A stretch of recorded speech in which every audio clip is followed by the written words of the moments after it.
Pai, Mãe, vida, Tu és minha vida, meu constante apoio, minha saúde, minha proteção, o pleno atendimento de todas as minhas necessidades e minha mais alta inspiração.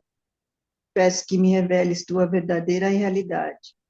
Sei que é Tua vontade, que eu seja plenamente iluminada e que eu possa receber melhor a consciência de Tua presença em mim e ao redor de mim. Creio e sei que isso é possível. Creio que Tu me proteges e me guarda no perfeito amor. Sei que meu propósito final é te expressar. Quando falo contigo, sei que tu estás perfeitamente receptivo para mim, pois tu és a inteligência amorosa universal, que maravilhosamente concebeu este mundo e o tornou visível. Sei que quando te peço para falar comigo, eu envio um raio de luz de consciência para a tua consciência divina, e que quando eu escutar, tu entrarás em minha consciência humana e virás cada vez mais perto do meu espírito e meu coração, mais e mais receptivos. Eu confio meu ser e minha vida aos teus cuidados. Gratidão, Pai.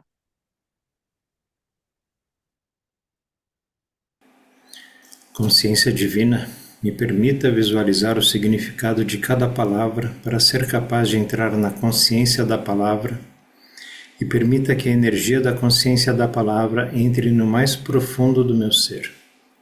Peço que me reveles tua verdadeira realidade através das palavras contidas nessas cartas. Sei que é tua vontade que eu seja plenamente iluminado, iluminada, pois meu propósito final é te expressar. Eu peço, Senhor, que as vibrações amorosas de tua consciência espiritual envolvam e penetrem as células do meu cérebro, coração e corpo, para que se mudem os meus pensamentos e sentimentos, a fim de que se abram e se elevem as minhas percepções. Gratidão, Mestre amado. Muito bem. Já decidiram quem vai fazer a leitura? Solange mesmo? Faço. Bom, por favor. Página 120, lá no primeiro parágrafo, ou se quiser voltar ao parágrafo anterior, na página anterior, como estava dando lugar às dúvidas e temores. Uhum. Como estava dando lugar a dúvidas e temores, o nível normal das frequências de minha consciência estava baixando. Eu estava descendo novamente as frequências da consciência do plano terreno. Voltei a ser vítima da minha antiga agressividade, que me incitava a atos irracionais, que eu não teria sequer considerado quando estava em meu estado anterior de total harmonia com o Pai Consciência Amorosa.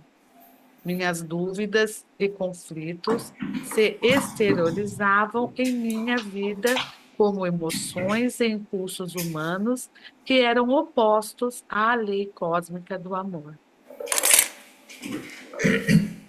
Primeiro aconteceu o episódio da figueira. Tinha fome e fui em direção à árvore, não esperando verdadeiramente encontrar frutas, porque não era a estação de figos. Ao ver que a busca era infrutífera, amaldiçoei a figueira. 24 horas depois, ela havia murchado até as raízes. Foi uma experiência chocante. Era a primeira vez que minhas palavras tinham causado dano a algo. Contudo, mostrou claramente a meus discípulos o poder do pensamento, para o bem ou para o mal.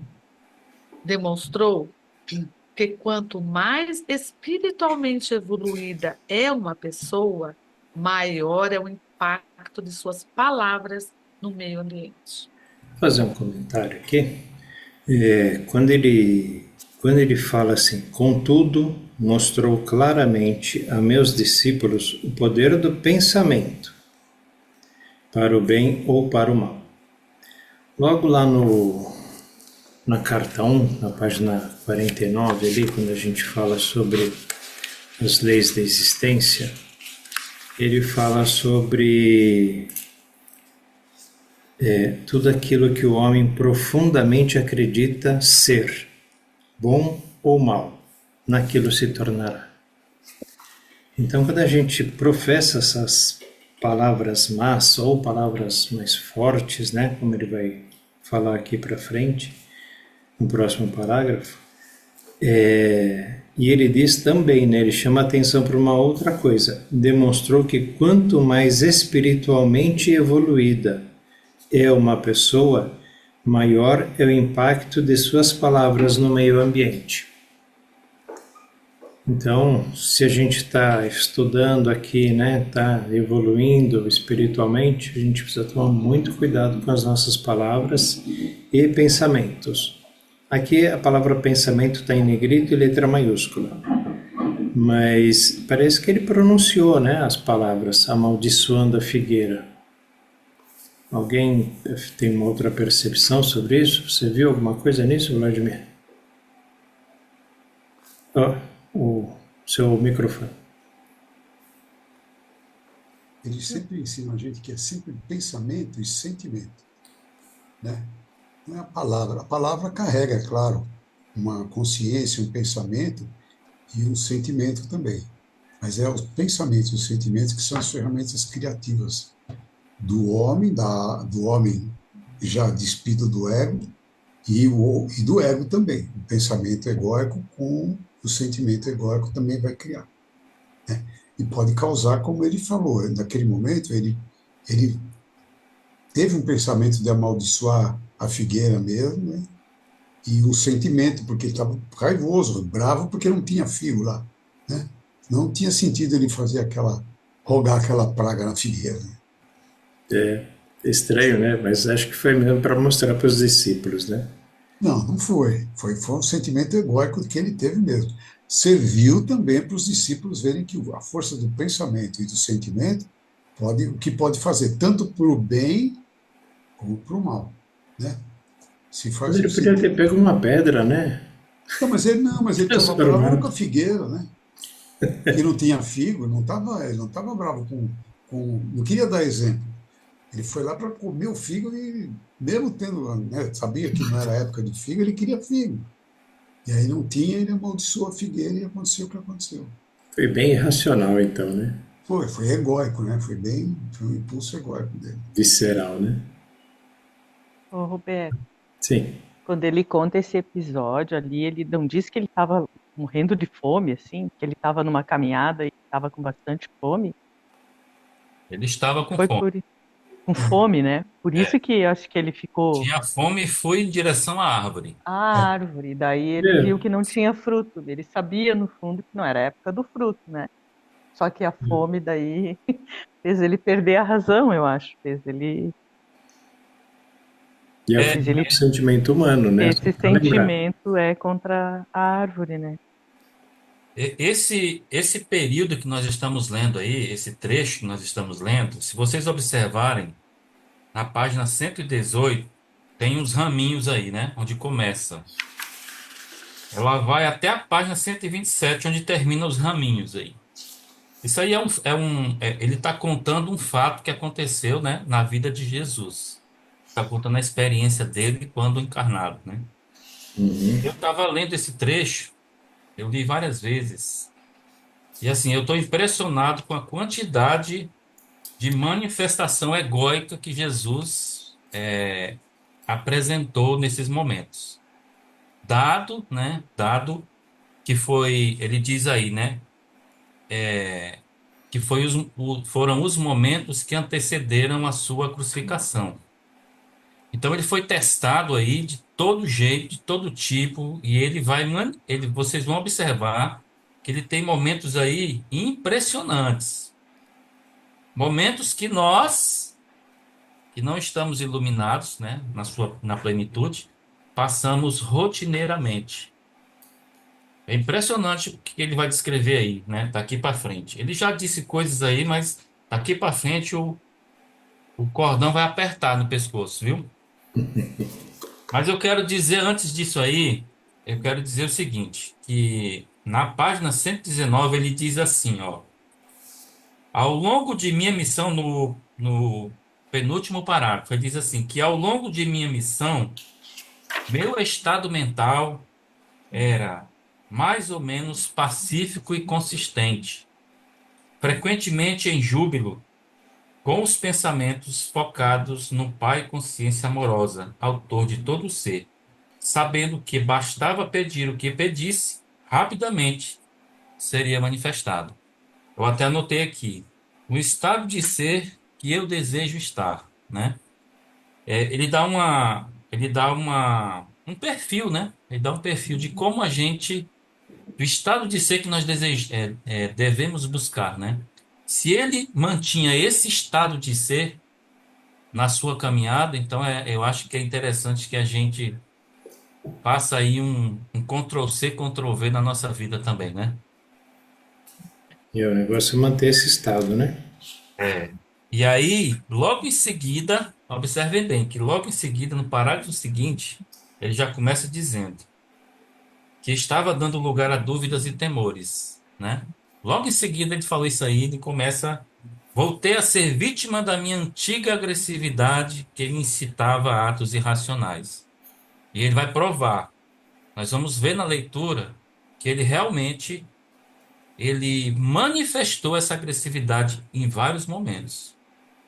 Impressionantes. E quando ele diz, acho que o que levou, né, a esse tipo de dúvidas e temores já foi na sequência do parágrafo que você leu agora, que ele diz: eu seria capaz de manter minha serenidade, né, Exato. quando fosse apresentado diante do conselho, levado para a crucificação, pregado na cruz. Tudo isso ele já sabia, né? Que E era aí, assim. baseado, né, nas ações que a gente vai ver aí mais na frente, eu tenho uma questão para tratar com os irmãos, para jogar na mesa aí, tá? Boa, Debate. boa. Ah, então vamos lá. Vamos lá. Aproveitei a oportunidade para explicar aos meus discípulos que eu tinha me comportado de maneira irrefletida, como o faz a maioria dos homens e mulheres que, tendo grandes expectativas, não consegue o que quer. Essas pessoas costumam reagir com raiva, lágrimas e até com palavras fortes, que podem ou não significar um desejar mal, ou maldizer a pessoa que tenha negado o que eles desejavam.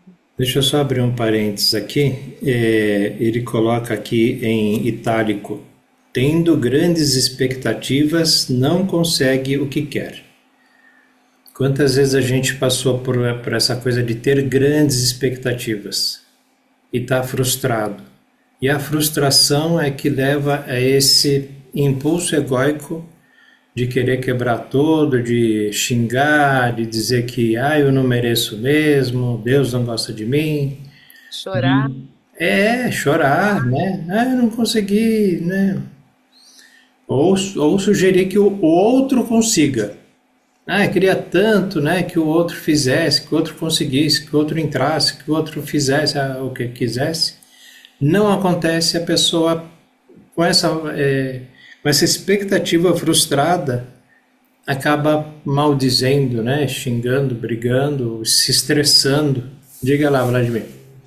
Lembra que quando ele explica do Big Bang, a consciência universal entra num estado que causa o Big Bang, porque ela estava, os exemplos que a Canal dá na vida humana que as pessoas explodem, né? Quando chega lá para comprar passagem, não tem a passagem, não tinha passagem, não tinha hotel, não tinha nada, ou então o cara derruba na roupa nova do cara, derruba o molho lá, a sopa, quer dizer, é uma situação que o ego entra com tudo, né? Não que a consciência universal tivesse o ego, mas ela estava numa tensão que explodiu. Eu estou só fazendo a referência que ele está fazendo aqui e ligando com esse momento da consciência universal. Sim, com Não certeza. da consciência universal, mas do que a Canal explica com um momento tenso, né? Uhum. Uma explosão que surge de uma situação, né? Isso. Impulso, né? Sim. Quem surge aí é o impulso do ego, né? Mas a consciência universal não tinha ego. Não. É uma Nesse É uma exemplo, expansão mesmo, né? É uma expansão da consciência mesmo. esse exemplo que o Vladimir está passando, ele explica sobre o impulso, né? Que é uma coisa natural. As É. reações, naquele momento, a pessoa é impulsionada a fazer isso. Uhum. Nesse caso aqui, não. Esse caso aqui é impulso egóico, né? Continuamos, por favor. Eles já tinham visto por eles mesmos o que a minha maldição tinha causado à figueira. Agora deveriam compreender que, tendo uma forte convicção, poderia ser concedido a eles qualquer coisa que pudessem desejar ou imaginar, mas também deveriam estar constantemente conscientes de sua própria condição mental emocional. Só um minutinho aí, Ivo. Sim. Olha, tem palavras que eu acho assim tão pesadas, né? Mas tem que ver a tradução do texto original. Mas assim, Cristo está dizendo aí que Jesus tinha amaldiçoado, né? Amaldiçoado a figueira, né? Então, assim, eu fico pensando assim, porque o estado de Jesus era iluminado, gente, né? E olha aí como é que acontecem as coisas, né? Então, a iluminação, ela realmente trouxe um diferencial para Jesus, mas o estado humano dele ainda estava presente, era forte. Sim. Os impulsos egóicos nele eram manifestos. Mais na frente ele vai falar Sim, senhor. de, não, ele disse aí atrás, né, que a minha antiga agressividade que me incitava a atos irracionais. Então, embora iluminado, né, esse momento da pré-crucificação foi o momento mais tenso para ele, o momento mais tenso. Vamos lá. Mas isso também mostra que, estando iluminado, a gente não perde o ego. Sim. Sim, Exato. Ele senhor. vai do nascimento à morte. É, Aí, quando a enquanto pessoa se estava ilumina, ela entra naquela individualidade espiritual. A gente tem a oportunidade de transcender o nosso ego. Não significa que o ego não, que acabou, que morreu, ele está aí. Então, a nossa alma é que vai tomar conta, a nossa consciência já não mais a consciência individual humana, mas a nossa alma que vai administrar tal, né? Mas o ego continua ali, como em Jesus, que se iluminou, viu tudo aquilo que tinha, mas de vez em quando o ego, ele deixava o ego se manifestar, né? Ou perdia o controle e o ego se manifestava como homem, ele era um homem, né? E tem situações, por exemplo, quando ele já é preso e ele se entrega e fala, bom, agora eu estou na mão do pai, né? Ele já não, aí sim, aí ele já o ego já não interferia mais, porque ele olha o que ele sofreu e continuava, né? Perdoando e seguindo e fazendo e etc. Quando ele diz que ele não queria mais discutir com mentes obtusas, né? Isso, ele não ficava Aí, xingando ninguém. Ele falou, pô, para de chicotear, ô, cacilda, aí, não sei o quê. Pô, por que você não vai espetar teu pai? O cara que espetou dele lá. faz um Ele, voodoo no pai Pô, dele. pega um cara que tá bom aí, vai me espetar aqui na cruz, pô. ele, essa, eu não sei se tem em algum lugar isso, mas foi no momento do deserto, lá na iluminação, que ele foi informado de que ele seria crucificado, de que ele teria todo esse momento de sofrimento. Nas cartas não fala em nenhum momento. Fala Não. ele, fala que sabia qual era o final dele, que ia ser crucificado, quando estava perto da Ah, crucificação, mas nenhum momento relata, ó, você vai ser crucificado, ou eu sim. vi, o pai me falou que ia ser crucificado. Não. Ele sabia de alguma forma, que nas cartas não mostra como. Acho que ele Pelo busca menos eu nunca iluminação, percebi. né? Eu fiquei pensando porque como ele ficou com raiva aqui nesse momento, decepcionado que não tinha fruto e conseguiu fazer a figueira secar em 24 horas, eu acho que, eu não sei, né? Penso que ele deve ter se preparado muito para aguentar aquilo ali que ele passou, né? Porque senão, imagina que ele poderia ter feito com um pensamento ali num momento de dor, porque ele Então, mas sofreu, né? aí é isso. Fisicamente ele sofreu. isso é uma coisa que todo mundo esperava que ele fosse fazer. Que Pois com a é, prisão dele, com a revolta dele, com o sofrimento dele, ele então invocasse o Pai e acabasse com os romanos, é, libertasse Israel do jugo romano e etc. Mas ele não era, ele veio para trazer a mensagem da boa nova, essa era a missão dele. Uma mensagem de amor, de paz, né, de autoconhecimento, da Eu tenho, necessidade. eu tenho uma teoria que eu vou, acho que na próxima reunião, amanhã, a gente já consegue chegar lá. Mas ele diz, né? Ele diz que essa passagem da figueira foi o primeiro momento que iniciou a Sim, condenação dele. Foi o primeiro evento que desencadeou, né, a crucificação dele. o caminho dele para a crucificação. Esse foi o primeiro. Mas teve um segundo, mais forte, né? E é nesse, ele vai contar aí mais na frente, né? Lá no templo. Que é quando ele sacramentou a crucificação dele. Isso. Entendeu? E baseado nisso, eu tenho uma teoria. Vou adiantar um pouquinho aqui, tá? A teoria é a seguinte: Cristo, Jesus, né? Jesus verbalizando, dialogando, explicando pessoalmente para as pessoas, ele não conseguiu passar a mensagem dele, a mensagem do universal. Então, eu, né, penso aqui nos meus botões que ele falou assim: bom, isso não vai dar certo. E não deu mesmo, né? Não deu. Pelo contrário, né? Bagunçou mais ainda o coreto. E aí ele decidiu sair de cena. E anos mais tarde, 2000 anos mais tarde, né? Ele vem e traz as cartas, porque a carta, o leitor, a pessoa, o indivíduo está lendo e está né, introspectando, meditando, pensando. E assim eu acho que a gente consegue evoluir com mais facilidade do que alguém ficar falando para a gente, entendeu? E ele mesmo porque fala nas em suas cartas você cartas. procura, né? É Desculpa, uma Roberto. teoria que eu tenho e vou mostrar para vocês mais na frente que isso tem fundamento. Vamos lá. Eu acho que foi no caminho que ele decidiu é, sair de cena. Foi no caminho, eu acho. Foi uma pretensão que eu tenho. Não deveriam guardar rancor dos outros, mas sim perdoar rapidamente. Do contrário, poderiam causar muito mal àqueles com quem estivessem ressentidos. E isto seria devolvido a eles no devido tempo, como a colheita do que semearam. E mais ainda, tal como é a semeadura, assim é a colheita. Sabia que o que eu tinha causado à figueira inevitavelmente retornaria para mim de uma ou outra maneira. Será que por isso na cruz ele pediu para que o Pai perdoasse Não.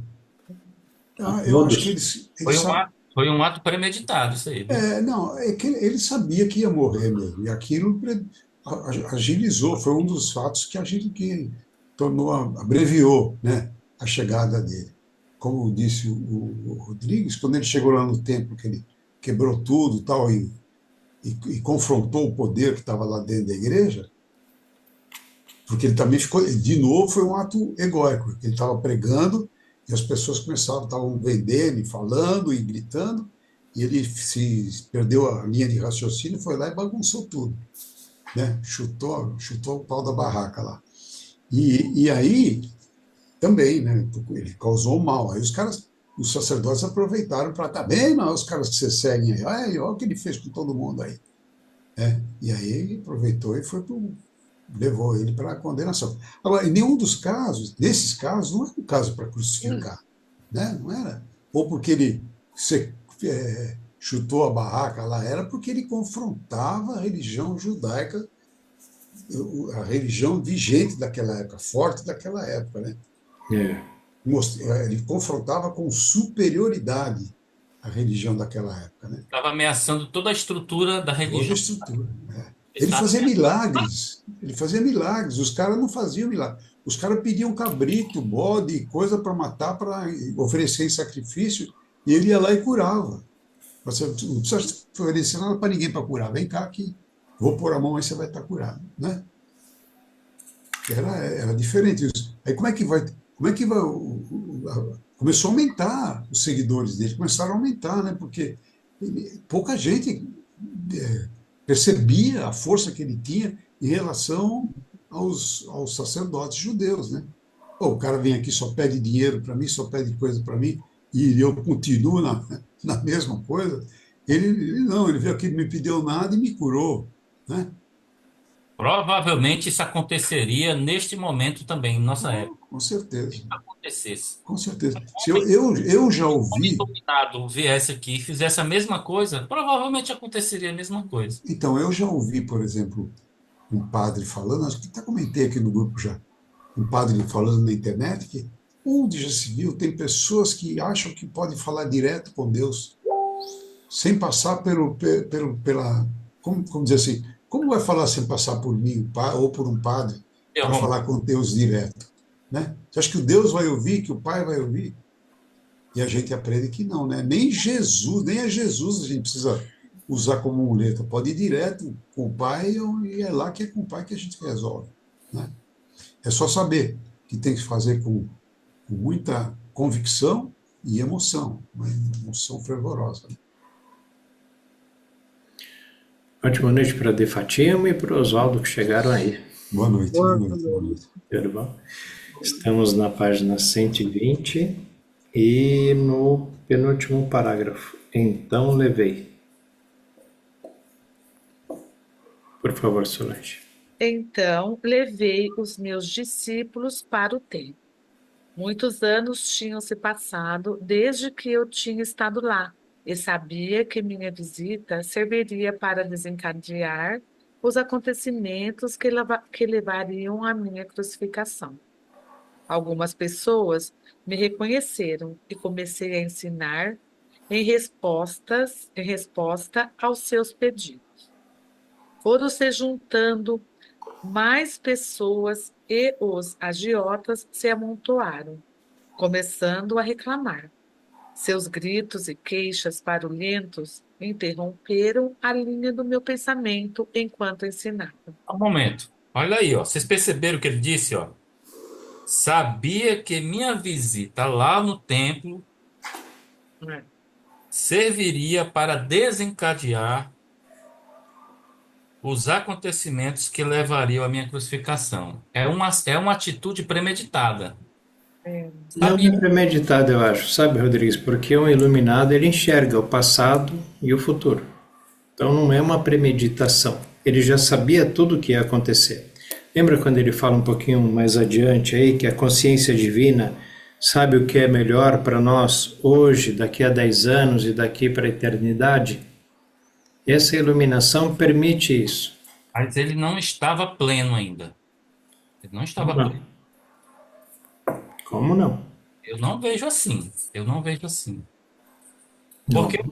Porque o pleno, ele não comete os atos de uma. Não, não, não, muito, não, muito pelo contrário. Enquanto você está na Terra, você pode ser pleno e ainda cometer as suas falhas. O ego está lá. O ego está lá, moço. Isso O ego aí, está lá. o ego. Então, é o Então, por seguinte, quê? ele está. Então, Isso aí, ó, eu coaduno com isso aqui, com o Roberto falou, porque exatamente o iniciado, aquele que tem a consciência plenamente iluminada, ele já sabia de tudo, ele via, pelos atos aqui da semeadura, ele já sabia o que aconteceria no futuro. Por isso, um ano antes, ele já começou a preparar os discípulos de que aquilo iria acontecer. Agora, a data limite tinha chegado, a data limite da consciência universal, a consciência divina. E ele sabia que a data seria aquilo. Quando ele fosse no templo visitar, iria servir para desencadear por conta de quê? Por conta do alto índice de rejeição dele.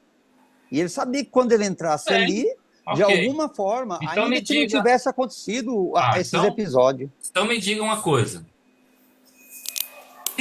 Se ele sabia que ia acontecer, então ele planejou, certo? O ego nada, não planejou nada, o ego. Peraí. Não, nós estamos Não. falando aqui Nós estamos falando de estado de plenitude. Então, se ele sabia, ele tinha um plano. Eu preciso executar o plano. Não, Então, ele o plano, sabia o que ia acontecer, porque assim, é aquela estrada, Rodrigues. A Você vai andar consciência naquela foi levando. estrada. Uhum. ele disse que tudo começou na figueira, lá no ato da figueira. Então, Já assim, eram os últimos dias. tudo bem. Então, beleza, é pleno. Beleza, é pleno. Então, ele já sabia que ia morrer. Beleza. Como que eu vou morrer? Ele Crucificado. planejou isso. Ele planejou isso. Certo? Então, é premeditado. Ó, o que você tem que Eu acho. entender, ó, o que você tem que entender é só uma coisa. Nesse estado dele aí, não tinha planejamento. O planejamento vem do pensamento, da sua cognição, Certeza. do intelecto. E aí não tinha intelecto nisso aí. Aí não tinha, aí tinha conhecimento pleno da consciência Nós supra. vamos Bom, é ver. a minha, bom, é os Eu meus sei. 2 dedinhos Beleza, de beleza, entendimento. beleza. Nós vamos ver aí que ele vai começar a manifestar o ego dele aqui, ó. Mais uma vez, ele vai começar, né? Você vai ver aqui, ó. Primeiro é a cólera que toma conta dele aqui. Por conta desse evento com os negociantes aí. Mas vamos lá. Isso é só um pensamento meu, né? Vamos lá. De repente, a cólera tomou conta de mim. Havia ali pessoas sérias que me rodeavam e desejavam ouvir palavras de vida, as quais em breve não poderia mais pronunciar. E ali estavam mercadores que viviam vendendo animais para os sacrifícios que não beneficiavam ninguém. Aqueles homens somente traziam dívidas e miséria às pessoas. Senti o sangue subir minha cabeça. Empurrei as mesas, espalhando dinheiro e expulsei do templo os homens de coração duro. Bom, duas questões aí, ó. Primeiro, a cólera tomou conta dele. Cólera não é amor. Não é, não Do é. ego. Oi? É do ego. Ego, né? E outra coisa, ó. Senti o sangue subir a minha cabeça. O que que é isso? Sangue subir a cabeça? É raiva, né? É coisa. Cólera. É o ego se manifestando. É o ego dizendo: não quero, não quero, não quero. O sangue subiu a cabeça. Aí Não, mas ele ele era um fez ser duas ações, humano. ó. Ele empurrou os É, caras, ele estava como humano. ele empurrou as mesas e ainda expulsou os caras do lugar. Então, mas por Totalmente quê? Porque ele egoísta. ficou nervoso. Porque interromperam a palavra dele lá, atrapalharam a palavra dele, ele ficou Uhum. nervoso e tascou, Ok, tascou o chinelo lá. ok. Mas ele era humano, era o ego dele. Ele se iluminou, ele não saiu da vida. Ele ficou como ser humano, que conseguiu transcender o ego, né? Colocar a vida dele, a alma dele para fazer o que fazia, o amor dele, etc. Mas ele tinha as recaídas dele. Se ele distraía, caía no ego. Quando ele percebia, provavelmente ele segurava, contornava, etc. Mas era o egóico, era humano, ele era um ser vivo. Embora fosse o que fosse, um espírito elevado, ele pode falar o que for. Enquanto ele estivesse vivendo na Terra, ele era um ser humano, que tinha alma, psique e ego. Uhum. E ia no banheiro, que nem a gente. Na quarta temporada do Não, The Chosen, isso eu não sei. Aham. ia, Isso eu não sei. comia, né, bebia. Na quarta temporada do The Chosen, ele fala para a mãe dele, né? Eu sou humano. Não, é aqui mesmo Lembra? ele fala, é aqui ele fala. Eu sou filho do homem, É, né? Filho é do igual. homem. E outra coisa, olha, a coisa mais fácil que tem é a gente voltar no passado diante da situação presente que a gente vai enfrentando. Basta a gente analisar o contexto em que ele estava, um contexto de decepção, de decepção por não ter cumprido a tarefa que ele imaginou que nos 3 anos ele teria um resultado, depois não se confirmou conforme ele imaginava, muito embora tenha dado muitos frutos. A outra coisa, ele estava pesaroso de ter que deixar os discípulos, os amigos dele, que tinha servido ele tão bem, e ele estava assim, apreensivo, porque o momento tinha chegado. Então, é claro que o emocional, nesse momento, ainda que seja uma entidade super iluminada, daqui a pouco A consciência, se está com essas vibrações, ela pode facilmente voltar na maneira habitual, humana de agir que ele tinha. Ele era hiperreativo, e ele era um camarada estourado antes da iluminação. E ele fala aqui, né? Ele Senti o fala. sangue subir minha cabeça. Então, ele voltou às condições de antes. E é muito fácil a gente cair na vala de antes. Agora, isso aí, ele sabia o caminho de volta e ele estava plenamente realizado. Tanto é verdade que, a hora que ele terminou todo aquele episódio lá da ceia, que nós vamos ver logo na frente, quando ele foi para o monte, que ele sentou lá na caverna, onde ele costumava ficar, quando os discípulos iam comemorar esse evento, ele ficava lá esperando eles e meditando. Quando ele sentou ali, imediatamente ele já se ligou no universal. Se fosse somente pela consciência egóica e o planejamento dele, ele bloquearia essa comunicação com o divino. E ele não bloqueou. Tanto é verdade que logo ele já entrou no estado transcendente e ali ele ficou até morrer. Ele fala isso aí, né?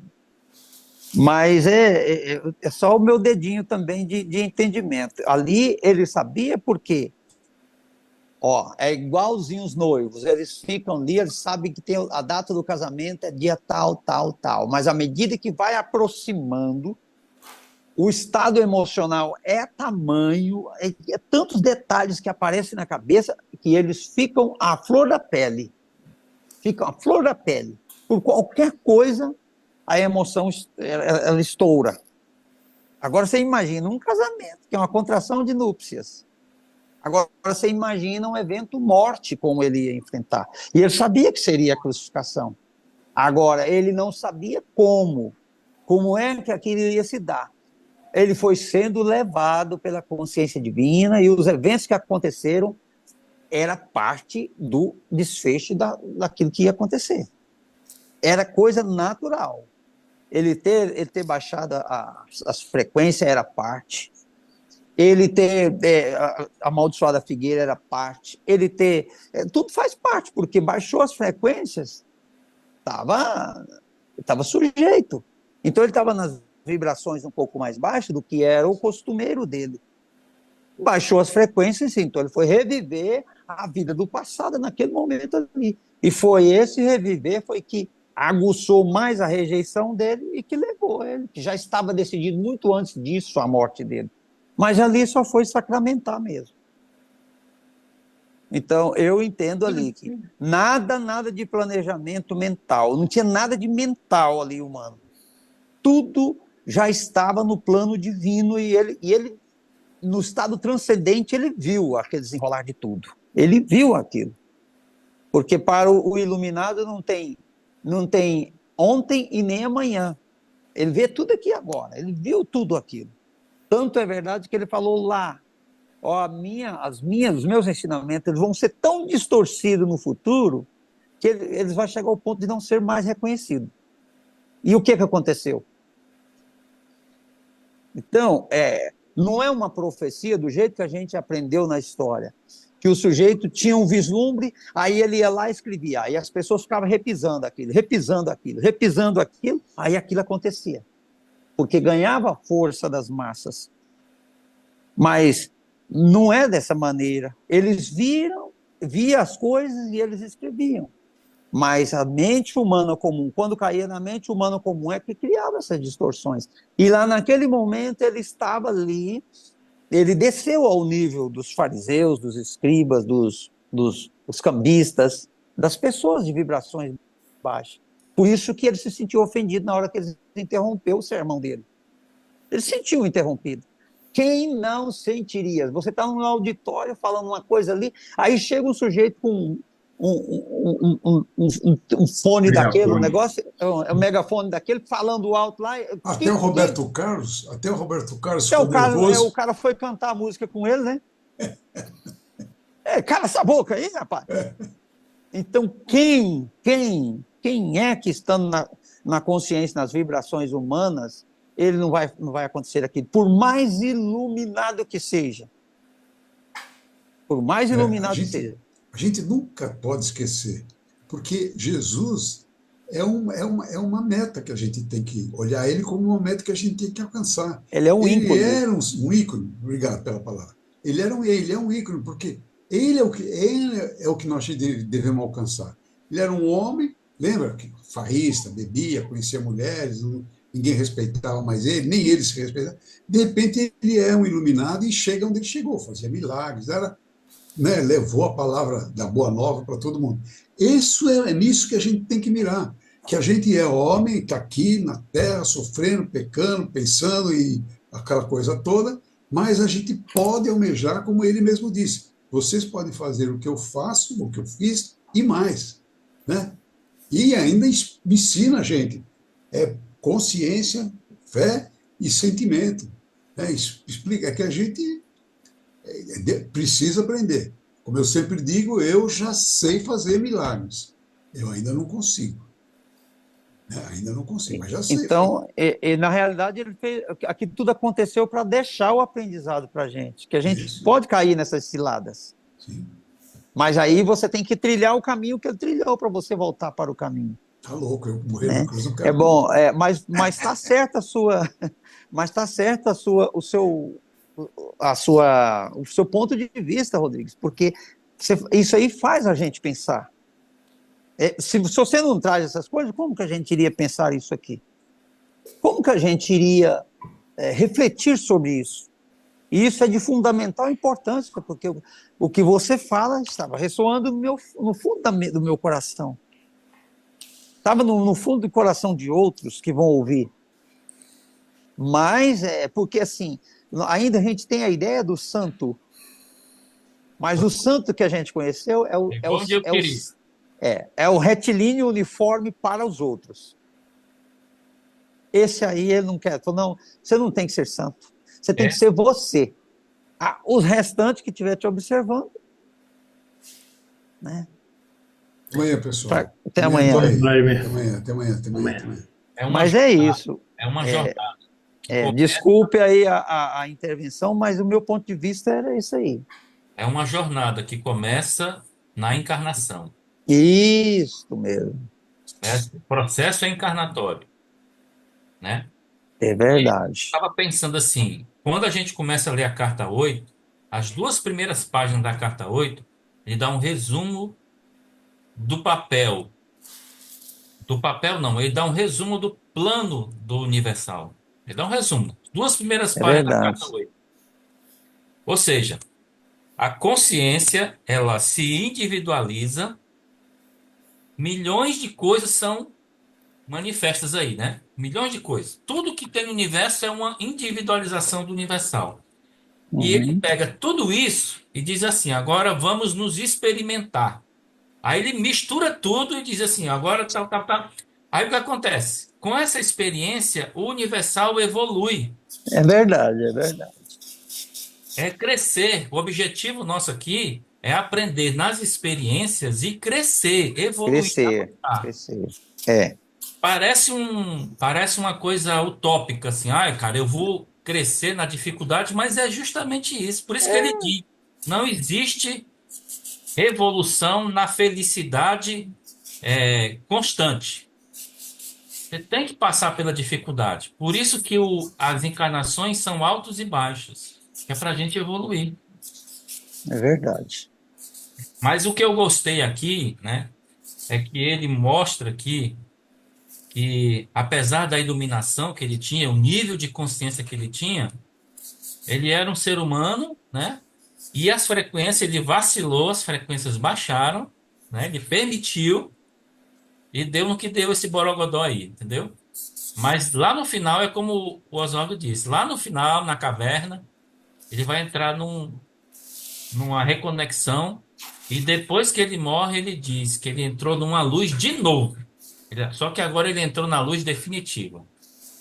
Depois que ele morreu. Mas vamos lá. Tá bom, tá gostoso.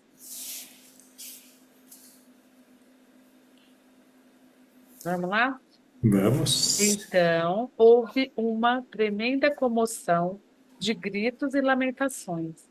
Alguns brigavam para apanhar o dinheiro. Os mercadores amaldiçoaram-me.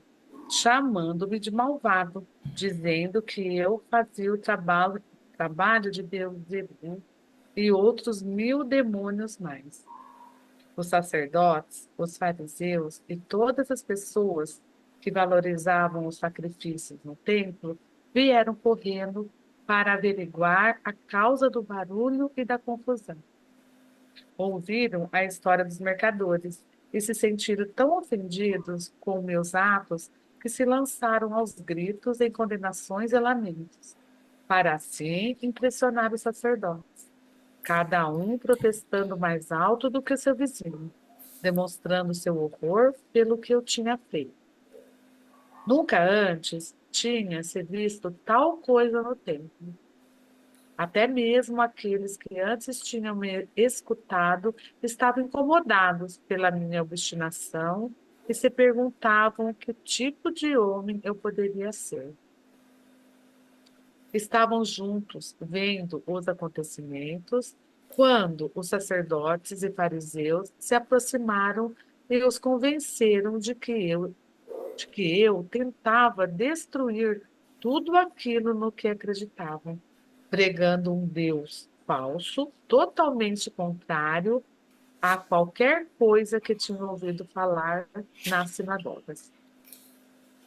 Os sacerdotes passaram a eles a sua própria raiva ultrajada e convenceram-nos de que meu pecado também os contaminaria, se continuassem a dar ouvido às minhas loucuras.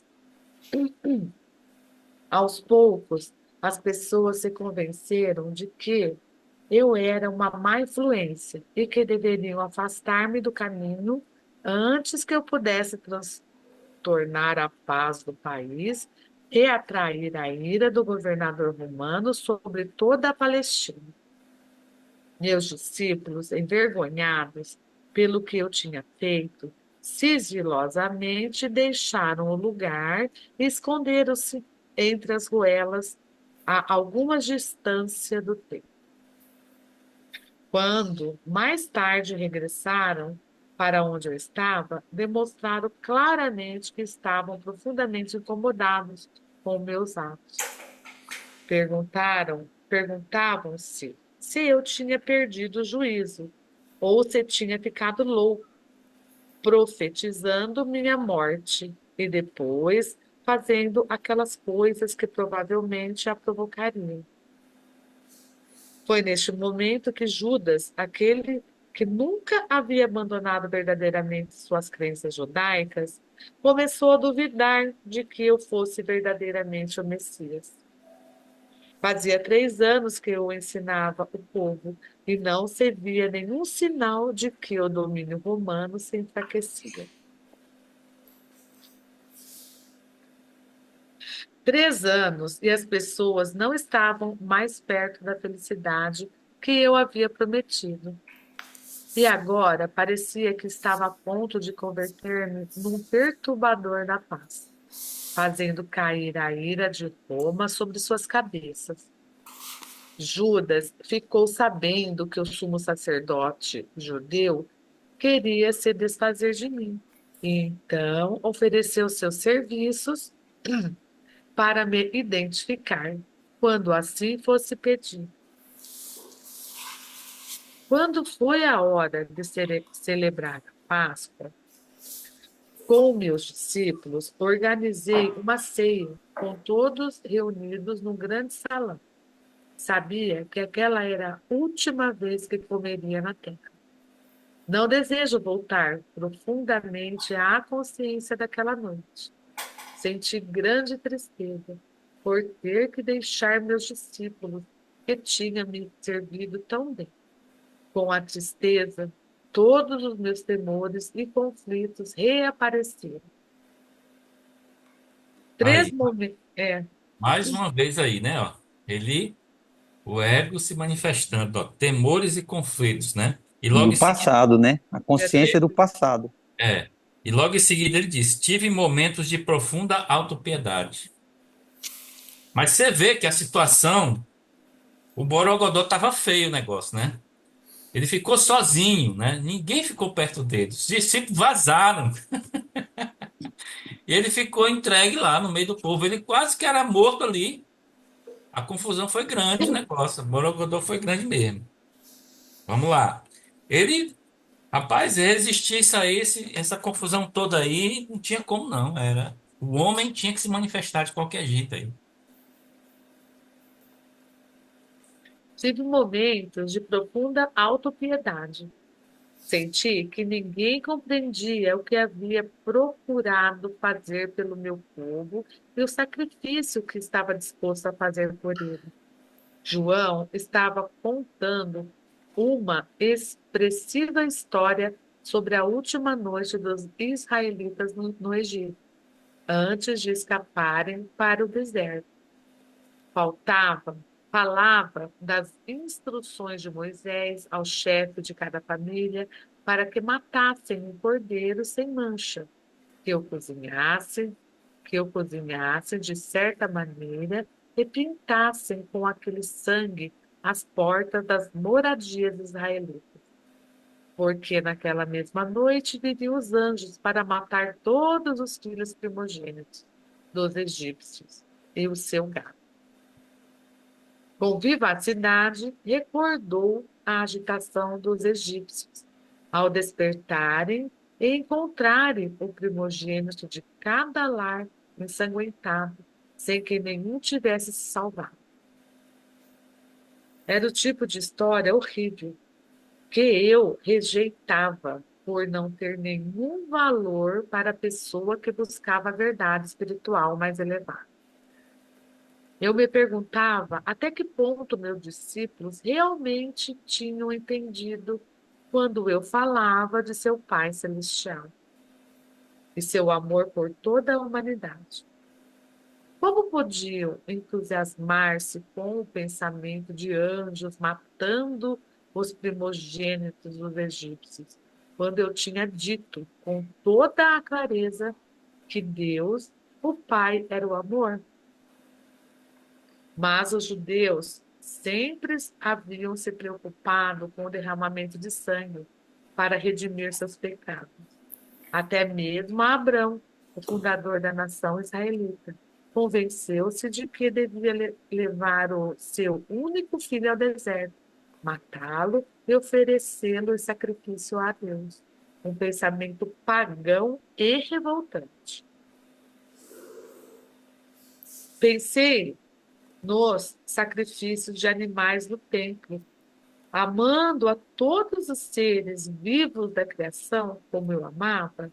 Esta prática era para mim uma abominação. E agora eu estava a ponto de ser levado para a morte porque tinha me atrevido a pronunciar as palavras da verdade. E quando considerava o tão pouco do meu conhecimento que tinha conseguido transmitir, perguntavam-me por que eu tinha sido enviado em tal missão. Olha a dúvida aí.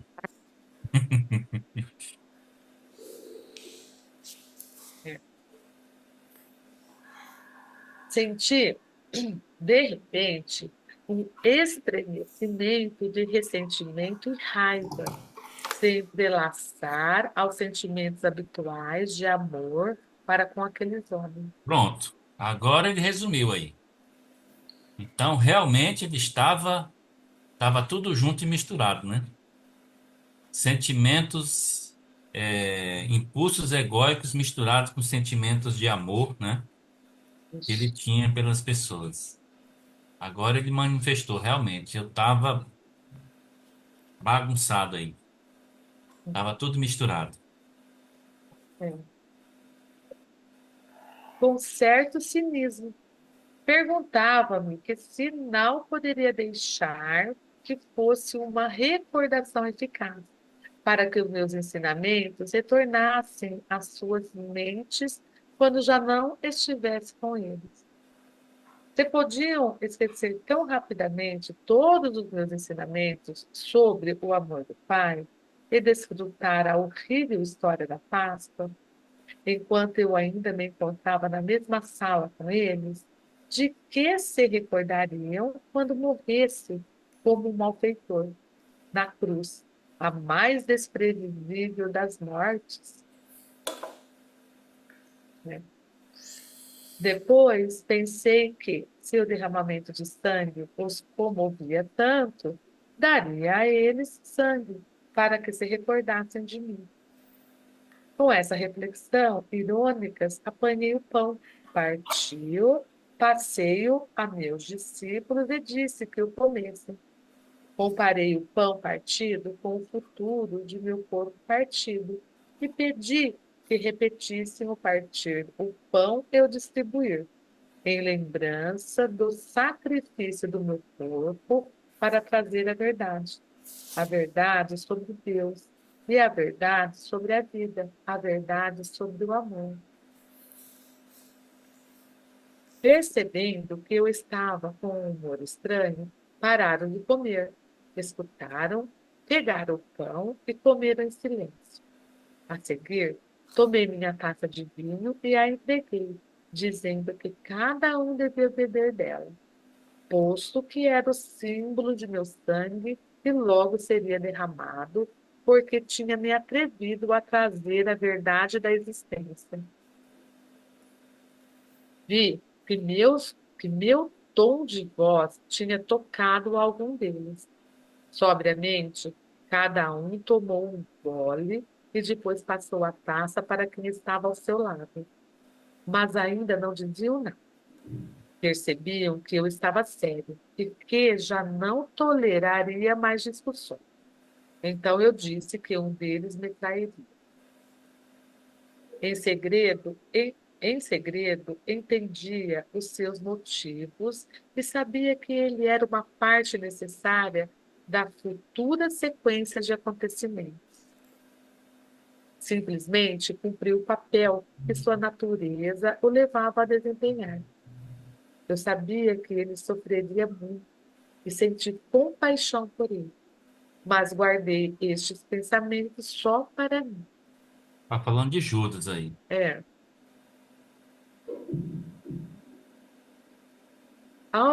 você viu que a natureza, ele fala da natureza de Judas, né? Por isso que Judas foi escolhido para esse papel, né? A natureza que ele quer dizer aí era o tipo de percepção que ele carregava. A natureza era o que brotava do interior dele.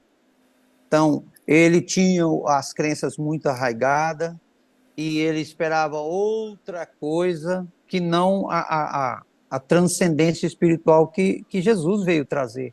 Ele não entendeu essas coisas. Ele assistiu os milagres, ele ouviu as pregações durante o tempo que ele esteve junto no discipulado. Mas ele não compreendeu, porque ele não desocupou lugar no coração. E lá, no íntimo ser dele, ele era judeu ortodoxo. Muito embora estivesse lá acompanhando Cristo, então a natureza interior dele dava para poder fazer aquilo.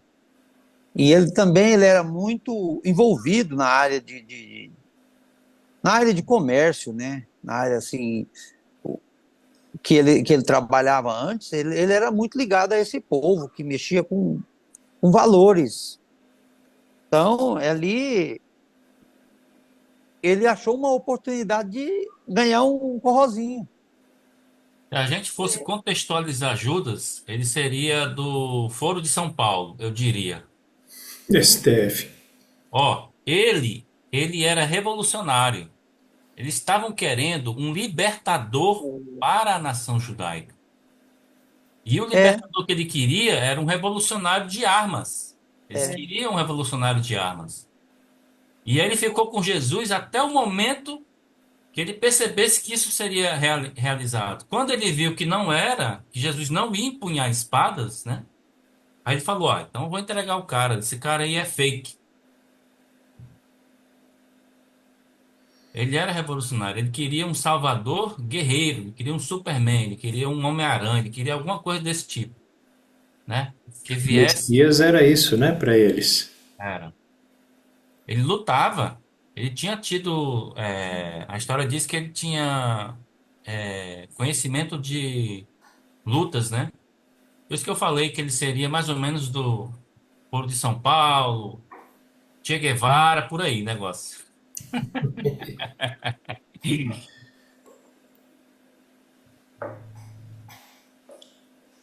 Ao mencionar que um deles me trairia, disse a Judas que saísse para fazer rapidamente o que tinha que fazer. Os discípulos despertaram, se perguntando se realmente aquela era a sua última ceia comum. Havia muita angústia emocional, perguntas, inclusive recriminações por tê-los colocado em tal armadilha. Outra vez perguntaram-se o que fariam de suas vidas depois que eu me fosse. Perguntavam-se qual seria seu lugar na comunidade se eu fosse crucificado. As pessoas zombariam deles, queixavam-se. As pessoas zombariam deles, queixavam. Ninguém voltaria a confiar no que disseram. Profundamente entristecido pelas respostas egoístas diante de minha situação, assegurei a eles que não tinha que temer por sua própria segurança. Deveriam abandonar-me e não haveria ligação entre eles e a minha crucificação. Sugeri que depois de minha morte se dispersassem e voltassem para a Galiléia. Pedro comoveu-se profundamente e reagiu com violência, negando que algum dia me abandonaria. Mas, é claro, foi o que ele fez.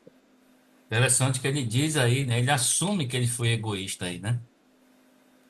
Quando ele disse para os discípulos, né? Rapaz, é, vão para a Galileia, né? Voltem para a Galileia, retomem suas vidas, não se preocupem, nada vai acontecer com vocês, né? Ele assume que isso foi uma atitude egoísta da parte dele, né? Por isso que ele diz, profundamente triste, né? Respondi egoisticamente diante das interlocuções, né? Deles. Não, Rodrigues, isso aí é o contrário. Ele fala que ele estava profundamente triste pela resposta egoísta dos Dos discípulos. discípulos. Ele estava triste, mas por conta do ego dos discípulos, não que ele estava sendo egoísta aqui. Vamos lá, profundamente entristecido pela resposta egoísta diante da minha situação. Assegurei a eles que não tinham que temer por sua própria segurança. Então ele estava triste. Esse sentimento, ó, eu até grifei aqui, você tinha chamado a atenção desde o início, né? Que esse trecho ia falar muito sobre o ego dele. Tá certo, tá certo. Aí ele fala que ressentimento, raiva, cinismo, tristeza, temor, conflito, reflexões irônicas, estava sério, não toleraria. Ele estava com todos esses princípios do ego, entristecido. Ele estava realmente fora do amor do Pai nesse momento, né? Da Santa Ceia aí, que a gente chama de Santa Ceia, né? Mas essa última ceia. Estava muito tenso, estava muito tenso. Ele saiu do Pai, ele se sentiu, acho que abandonado ali totalmente, né? Tanto pelos discípulos quanto pelo Pai. Mas pelos discípulos, mas pelo Pai, por culpa dele, né? E essas reflexões irônicas, né? Por ele estar se sentindo cínico, né? Estar com ressentimento dos discípulos, com raiva. Aí ele estava fora do Pai. Ele estava cabra, não estava mais ovelha. As frequências estavam bem baixas, né? Estava demais. Acho que é como o Oswaldo falou, essa coisa, né, de você estar próximo do seu casamento, você fica doido. E o Vladimir que relembrou na carta 5 que você está tudo bem vestido, né, com encontro de negócios, e o garçom derruba lá um prato de comida quente em você. Você já está desesperado, né? Você já está numa situação, a coisa acontece, alguém vai lá e encosta o dedo em você, explode, né? Dá choque. Tá E certo. é bom para poder a gente ficar bem ciente disso aí, isso ficar bem esclarecido em nós, de que ele mostra com todas as letras aí a condição humana dele, assim como a nossa. Ele não era lá o único filho de Deus que veio especial, que aquele. Não, não, não. Não, ele sim, ele nasceu frutos do Espírito, ele era filho do Espírito, e ele teve facilidade de voltar para o estado da concepção, porque era uma alma bastante evoluída, e dali ele achou o meio de trabalho, muito embora, ali, a hora que ele voltou ao estado de concepção, ele passou a trabalhar a partir dali. E dali foi rapidamente, ele achou o caminho da ascensão que ele alcançou. Tanto é verdade que, olha o tanto de tempo que nós estamos aí pelejando, estudando e meditando, para andar só no conta-gota, para aquele homem ter começado esse trabalho de reflexão a partir dos 25 anos. Ele ficou 5 anos meditando só na crista daqueles montes ali, e depois 40 dias direto lá de meditação profunda no deserto. Meditação profunda. Quem de nós suportaria isso? Então, para ver exatamente a condição humana dele, mas que ele compreendeu os processos, ele foi deixando o pai dirigir a vida dele, e o pai foi levando ele para onde precisava ser levado. E aí trouxe lá, mas ele veio para cá para poder equilibrar o que ele conhecia lá de mais elevado, para poder harmonizar com a vida cotidiana. Isso não é brincadeira. Isso não é brincadeira, é um negócio sério. E principalmente ele que se aproximava de um evento de trauma que alcançou o globo todinho. O trauma daquele evento, hoje ele é mundial. Mundial. Então, não era para menos o estado emocional dele ali, de ter ficado tão aguçado. E lá, ele se sentia lá, viu, Roberto? Ele tinha certeza de que o pai atenderia o chamado dele na hora que fosse necessário. Mas naquele momento ali, ele estava tão detido na frequência, na frequência humana, de apego à amizade dos discípulos, à companhia deles. E vendo eles sonolentos até aquele momento, foi isso que mais preocupou ele. Puxa vida, eles estão dormindo até agora, meu Deus, não entenderam nada. O que eles vão fazer aí? Não vai conseguir fazer nada. E se eles, pelo menos, atreverem aí, fazer alguma coisa, eles vão ser mortos rapidão. Então, era muita preocupação. Enquanto ele estava com os discípulos, ele era a luz que amparava todos, a ele e aos seus discípulos. Então, é igual ele fala, eles precisavam mais dele do que eles podiam imaginar. Então, eles estavam acostumados, ele virou a muleta deles. Então, era nesse ponto que ele estava ali se sentindo só. Como que ele estava se sentindo só? Ele estava se sentindo tão só quando ele se sentiu só lá na ressurreição de Lázaro. Quando ele chegou lá na ressurreição de Lázaro, por que ele chorou copiosamente, olhando ao derredor, para ver se achava uma só consciência ligada com o Pai como a dele? Todos ali sonolentos, em sono profundo, tão mortos quanto o que estava morto lá, que iria ser ressuscitado. Ele chorou por conta disso, que ninguém estava com ele nas vibrações espirituais que precisavam estar. E naquele momento foi a mesma coisa, ninguém estava nas vibrações espirituais que precisavam estar para ampará-lo, para ajudar, para somar com ele, auxiliá-lo nas decisões que ele precisava tomar ali de última hora para encerrar o projeto dele. Por isso que lá, inclusive, eles falam no Evangelho, no Novo Testamento, fala que suor de sangue rolou no corpo dele.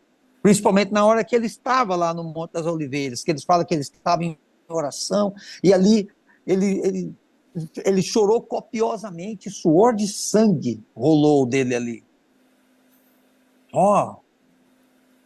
Então, o negócio foi catastrófico naquele momento. E ele se viu sozinho em vibração de consciência espiritual. Muito embora ele estivesse vibrando ali naquele momento, ele tinha descido ao nível das vibrações do discípulo dele. E ele experimentou a vibração dos discípulos. Foi por isso que ele estava tão entristecido. Porque as vibrações do discípulo ali não ofereciam as condições de alegria que ele estava acostumado. Tanto é verdade que a hora que ele descolou, que ele ergueu as mãos e disse: acabou o meu discurso para vocês, acabou, o que eu tinha que falar era só isso, agora eu quero ir para a minha rocha, e ele seguiu para a rocha. Chegou lá, foi poucos minutos de aquietação. Quem é que tomou conta dele totalmente o amparou? Ali, antes ele já tinha pedido perdão para o pai. Ele tinha pedido perdão do pai pelas coisas que ele, por ter sido autoindulgente com os pensamentos humanos de antes, ele ter tolerado aqueles pensamentos e não ter repreendido. Ele pediu perdão e ali ele já foi perdoado. Naquela hora que ele foi para o Monte das Oliveiras, rapidamente ele já se ligou à consciência universal e ali ele permaneceu durante todos os atos de prisão, julgamento, açoites e crucificação. E lá na cruz, ele estava com o coração aberto para perdoar. Lembra do companheiro de crucificação lá? Ele perdoou ele pendurado na cruz, ali. Não é que ele perdoou, ele recepcionou a vibração dele, que o cara se elevou e disse: hoje mesmo você vai estar comigo, lá onde eu vou. Eles falam de paraíso, mas onde eu vou? Que é na plenitude da consciência. Muito embora estivesse daquele jeito, era a alma de vibração elevada também que estava ali. Então, essa carta, esse trecho da carta 3, eu meditei muito, muito, muito nele para ver se, assim, para eu me descolar do passado. Mas hoje eu compreendo plenamente que o estado de decepção faz os pensamentos ficarem desordenados na mente da gente e eles exigindo expressão, e às vezes a gente profere palavras, como você anotou várias delas aí: cinismo, raiva, assim, o discurso, Cólera. a cólera, o discurso áspero, tanto que os discípulos falaram assim: não, eu vi que ele estava muito sério, porque ele estava falando e o semblante dele transmitia aquela raiva, aquela coisa, porque os pensamentos ali estavam aceleradíssimos. Ele que tinha acostumado a não trabalhar mais com essa parte dos pensamentos, o pensamento era sempre irrigado pela consciência divina. Naquele momento ele estava experimentando os pensamentos das vibrações humanas de antes. Por isso essa ceia aí, essa ceia traumática que eles elevaram ao grau de sacra, meu amigo do céu, se eles conhecessem o ambiente, a situação em que ela se deu, eles largariam isso de uma vez por todas, nunca mais falaria nisso. Porque foi traumático, a situação foi muito pesada. E é perfeitamente compreensível hoje, por coisas muito pequenininhas, que hoje a nossa mente fica desorganizada. Fica desorganizada e a gente fala besteira sem se dar conta. Daqui um pouco vem só o sininho. Você falou: pai, me perdoa. Não me perdoa, eu não quero isso. Tem que estar pedindo perdão direto, porque aqui é caindo e levantando, caindo e levantando, caindo e levantando. Né? Então, eu compreendo assim, Roberto, nesse ponto, que esses pontos que nós sublinhamos aí, todos eles estão sublinhados no meu aqui também. O cinismo, a raiva, ou seja, a decepção em geral. Gente, Eu ainda acrescentaria, no parágrafo 2º da página 123, que ele diz assim, depois pensei que se o derramamento de sangue, né, que Pedro, né, tinha falado lá, narrado, os comovia tanto, daria a eles João, é. para que recordassem de mim. Daí, daí o ritual da ceia até hoje. Pois é, e por que Não que é ele fez intenção dele, isso? mas ele provocou isso, acabou provocando também. E comprovadamente, a consciência divina tinha um projeto nisso aí. Qual que era o projeto? Substituir o pensamento velho da carne do cordeiro antigo lá do tempo de Moisés e o sangue É, por um outro sangue que verteu na cruz, muito embora não tenha servido para eles pintarem as portas, mas que eles lembrassem daquela condição traumática, e o corpo de Jesus, muito embora eles não tenham comido o corpo, como eles comeram o cordeiro, mas que ficasse ali para eles, aquela lembrança ali, no pão que eles estavam comendo, que era o alimento. mas não no ritual, né? Não, então, e acabou sendo um ritual aí. Ele criou esse ritual até que eles se iluminassem, como aconteceu nos 40 dias lá, no Pentecostes. E mesmo recebendo a iluminação, eles não conseguiram entender plenamente. Mas a grande maioria se iluminaram e entenderam isso aí. Esse ato era para morrer ali, naquela iluminação dos 40 dias. Depois ganhou transcendência, por conta das histórias contadas. Né? Mas é isso que eu imagino também. Desculpa aí a fala aí, atrapalhar aí a Não é leitura. nada, só cresce. Continuamos? Vamos. No final da página, pode ser? Pode? Dando 9:30, e depois na outra página já começa a parte 17 da carta 3, aí a gente continua amanhã. Mesmo, mesmo depois de todo o amor que tinha por meus companheiros e de tudo o que desejava obter para eles, naquele momento de minha própria necessidade, ainda encontrava total falta de compreensão, até resistência. Sua única preocupação era sobre o que poderia acontecer a eles. Não houve nenhuma palavra amável, oferecimento de ajuda ou angústia pela minha dura prova futura. Como era duro o coração humano, pensei. Tantos penosos séculos teriam que passar antes que a humanidade pudesse ir mais além de sua própria dor e sofrimento, para sentir talvez uma faísca de amor e compaixão para com outros desafortunados que se encontrassem numa situação pior do que a deles. Esse parágrafo aí me faz lembrar na carta 1, quando ele fala que só lá no século XIX, né, que começou a ter esse cuidado com os idosos, com as crianças, né, e com os animais agora mais recentemente, né, essa coisa da proteção animal. E, Tá certo. né, que ele fala, Passaram-se muitos séculos. poxa, 19 séculos, 1900 anos, né, 2000 anos. E agora também essa coisa que ele fala, né, de estar trazendo essa compreensão novamente para nós, porque agora a gente está se abrindo, não a gente, né, mas está se abrindo para a gente uma nova visão, né, está se abrindo uma nova consciência para nós, que nos vai capacitar de entender o que está sendo dito, de capacitar de realmente falar de amor com as outras pessoas, de agir amorosamente com outras pessoas. Então, agora que a gente tem a capacidade, acho que até mental, cerebral, não sei, né? Diferentemente daquela agressividade que existia há 2000 anos atrás. Se bem que, segundo as guerras, né, eu acredito que algumas pessoas, ou muitas pessoas, ainda vivem nessa coisa da guerra. Porque a guerra nada mais é do que o egoísmo.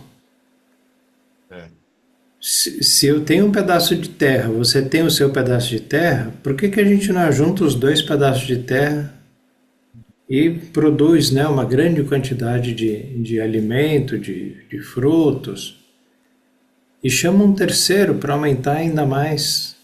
As pessoas querem dividir, né? Esse é meu, esse é seu, querem separar, querem subtrair, querem tirar do outro.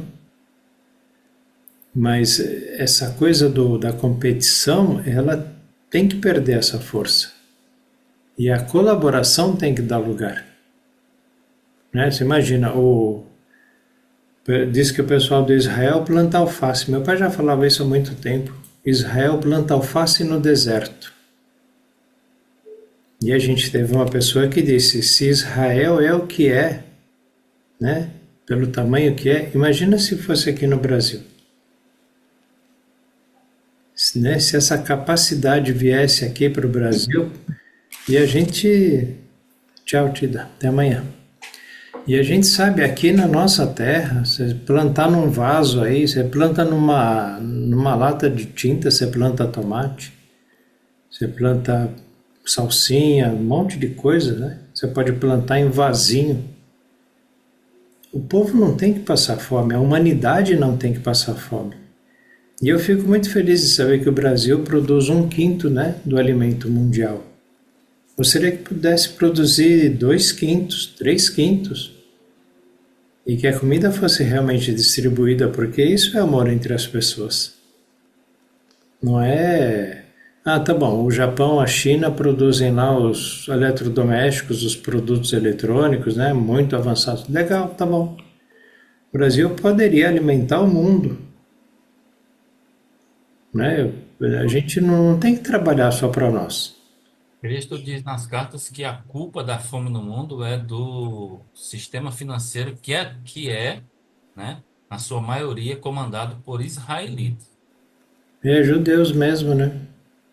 Os judeus que têm essa coisa do dinheiro muito forte, né? Mas eu continuo afirmando, o homem é o único animal que precisa de dinheiro, né? Trabalha para ganhar dinheiro, para gastar o dinheiro comprando aquilo que precisa. A gente poderia muito bem trabalhar para a sociedade, né? Produzir para a sociedade e retirar da sociedade aquilo que foi produzido para a nossa necessidade. Você precisa de feijão, vai no mercado e pega. Agora, enquanto houver o egoísmo, você vai no mercado e pega 15 sacos de feijão, não 15 quilos, 15 sacos de feijão, 15 sacos de arroz. Para quê? Você não vai comer tudo isso, sua família não consome tudo isso. Sua família consome, sei lá, 5 quilos por semana. Tá bom, você vai lá a cada semana e pega os 5 quilos. E as pessoas vão produzir, né, o feijão, produzir o arroz, nós vamos continuar fazendo o que a gente faz. Porque o que a gente faz, na maioria das vezes, é para a sociedade. Se você conserta celular, conserta televisão, conserta computador, é médico, conserta as pessoas, né? Faz cirurgia, você está fazendo para a sociedade. Se você faz pão, né, está lá numa padaria entregando pão para as pessoas, fazendo bolo, está entregando para a sociedade.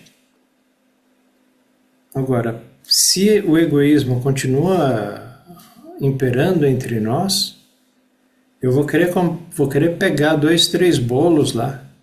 O bolo vai estragar e eu vou jogar fora. Porque isso é egoísmo, isso é ego. Mas eu não me satisfaço com o bolo inteiro, eu me satisfaço com 1/4 de bolo. Eu vou lá e peço 1/4 de bolo. Uma outra família vai se satisfazer com 2/4, 3/4, com o bolo inteiro, né? A hora que a gente conseguir viver dessa maneira, o paraíso está instalado na Terra. E não é difícil. Mas vai acontecer. Continuamos? Porém, ainda que profundamente decepcionado e mesmo machucado por suas reações egoístas, compreendi-os e procurei dar aos meus discípulos coragem para enfrentar o futuro e assegurei que sempre estaria com eles. mesmo quando estivesse fora de suas vistas. A obra que eu tinha começado seria promovida desde o além. Não os deixaria sozinhos. Conheceriam e sentiriam minha presença, e isso os consolaria.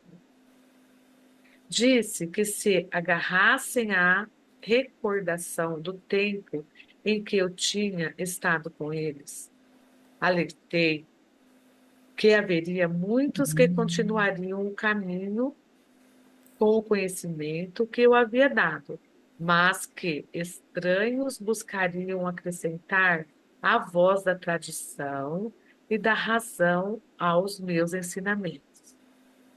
Minhas palavras seriam tão distorcidas que, finalmente, já não revelariam a verdade original que eu havia trazido ao mundo. Interessante isso aí, que ele. Isso me lembrou aquele encontro dele com o estranho lá, depois que ele saiu do deserto, né? Que ele comeu carne e pão. O estranho falou para ele: Ah, isso aí vai demorar milênios. Anos." Muitos milênios. Aí, né? Cumpriu isso aí. Ele mesmo viu, agora ele reconheceu, né?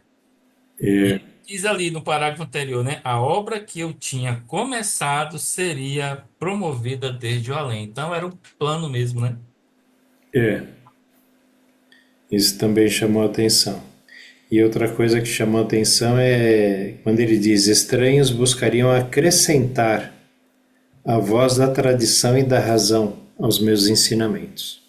Aí isso aí é uma prova de que ele via tudo aqui e agora. Ele via os atos externos. Ele não entrava no íntimo ser das pessoas, porque isso não. Esse ele mesmo afirma que não. Se a pessoa não abrir o coração, ele não tem como entrar.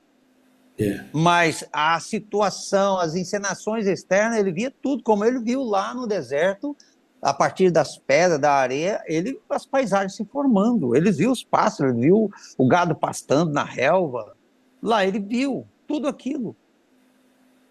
Então, ele via a situação transcendente como ela é de fato. Porque na situação transcendente não tem o lapso de tempo, de passado e futuro. Só existe o presente, aqui e agora. Ele estava totalmente no presente. E por isso ele podia afirmar com tanta clareza, porque ele via isso. E não só ele, todos os iniciados que conheceram a consciência crística, todos eles conheciam essa realidade, aqui, agora. Né? Ele era muito ciente disso aí, e ele deixa aí pistas para a gente entender isso aqui. Mas para você ver aí, isso aí, essas palavras últimas que foi falada aí, ó. As minhas palavras seriam tão distorcidas que finalmente já não revelariam a verdade original que eu havia trazido ao mundo. Olha o que aconteceu com a gente hoje. Foi um susto quando eu conhecia essas palavras das cartas aqui com o que eu conhecia na Bíblia. É muito diferente, porque eu ia pela literalidade. E as pessoas que escreveram lá, a grande maioria também, eram teólogos que iam pela literalidade. Como os judeus até hoje, eles vão pela literalidade da Torá, da Taná. É a letra pura. Se não tiver lá ipsis literis escrito lá, eles não acreditam. e isso aqui é a tradição que ele fala aqui, né? Acrescentar a voz da tradição e da razão. E isto Se está escrito, é o certo. é o Não certo. muda nunca. Não muda não, acabou. Ave Já, Maria, se já a você erguer Torá, uma voz aí. Hã? e a Torá também foi corrompida, viu? Foi só a Bíblia. Foi. A Torá também foi corrompida. Porque Maomé, Cristo disse que Maomé, ele colocou a mulher como parceira, como companheira do homem. Assim como é na fonte do ser, né? Não, mas do Maomé é o Corão, né? É o Corão. Esse está totalmente Não, distorcido. Eu tenho ele, desculpa, o Alcorão. É o Alcorão, eu Alcorão, tenho aqui. Alcorão. É o Alcorão. Que a mulher no muçulmano a mulher é O Alcorão fala né? muito disso aí. Um objeto, tratada como objeto, um É, posse. é. E não é um bom objeto, né? Isso é que é pior. É, Porque se tratasse a mulher como trata o próprio carro, ela seria mais bem tratada, né? verdade. Continuamos? Vamos.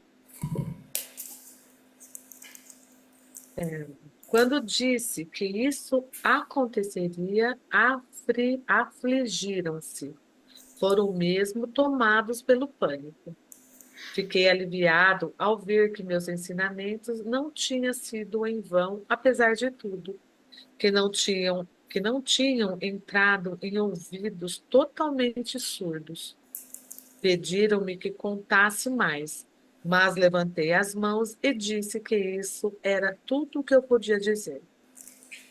Neste ponto, senti que havia dito tudo o que eu tinha querido dizer enquanto estava na terra, e que meu discurso aos homens havia sido cumprido. Tudo o que mais profundamente desejava era retirar-me ao silêncio e encontrar paz e conforto em meu contato com o Pai. Muito bem. Você viu aí que quando ele ergueu a mão e encerrou o assunto e não falou mais nenhuma vírgula, o que os senhores entendem? Eu entendo que foi nesse momento aí que ele quis preservar a interrogação que ficou na cabeça dos discípulos, para fazer eles interiorizarem e refletirem. O que vocês acham disso aí? Com Que eles certeza. pensassem, né?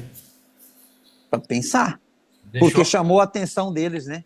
deixou a pulguinha lá, né? A pulga na orelha deles lá. Às vezes é o único jeito. É. Muito bem. Vamos parar por aqui hoje. Amanhã damos continuidade. Página 125 aí, primeiro parágrafo, né? Isso. Primeiro parágrafo. Minha gratidão a todos. A consciência divina. Amém. Amém. Até amanhã. Bom descanso. Até Boa amanhã. noite. Tchau, até Tchau. amanhã. Boa noite. Boa Tchau, tchau. noite. Tchau. Tchau.